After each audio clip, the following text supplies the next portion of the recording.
जो लोग डराकर दूसरे का नामांकन वापस कराएंगे, तो देश की जनता देख रही है, बिहार की ऑपरेशन जनता चल देख रही रहा है। है। बिल्कुल चल रहा है। 14 से ज्यादा प्रत्याशियों पर भाजपा के लोगों ने अलग अलग तरीके से उनसे संपर्क साधा है। उनको डराने का, सो कॉल्ड समझाने का या प्रलोभन देने का प्रयास किया जा रहा है। उसमें से 3 प्रत्याशियों के तो मैं चित्र जारी कर रहा हूँ। एक गृह मंत्री और शिक्षा मंत्री के साथ है, दूसरा शिक्षा मंत्री खुद बैठे हुए हैं। तो आगे जो हो रहा है वो सामने दिखेगा आपको। लेकिन अगर आप 10, 15, 20 उम्मीदवारों का नामांकन वापस करा लेंगे, आपको नहीं लगता है उससे इससे क्या फर्क नुकसान पड़ेगा? झेलना पड़ेगा? कोई नुकसान नहीं है।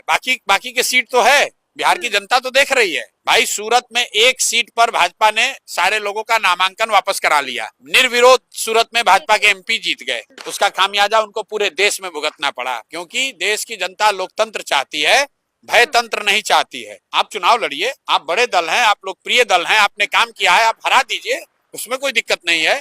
अगर प्रशांत किशोर किसी भाजपा के उम्मीदवार के साथ जाकर बैठ जाए और पैसे के बल पर या भय के बल पर प्रशांत किशोर या कोई दूसरा आदमी अगले दिन वो उम्मीदवार भाजपा छोड़कर, उम्मीदवारी छोड़कर भाग जाए, कहा जाता है everything is fair in love and war, चुनाव वॉर से कम नहीं होता है। ये आपका नजरिया होगा। Everything is fair in love and war. लोकतंत्र रूल से चलता है, आचार संहिता बनी हुई है। अगर एक वोटर को आप वोट देने से रोकते हैं तो उसको आचार संहिता का उल्लंघन बताया जाता है, आप पर कार्रवाई होती है।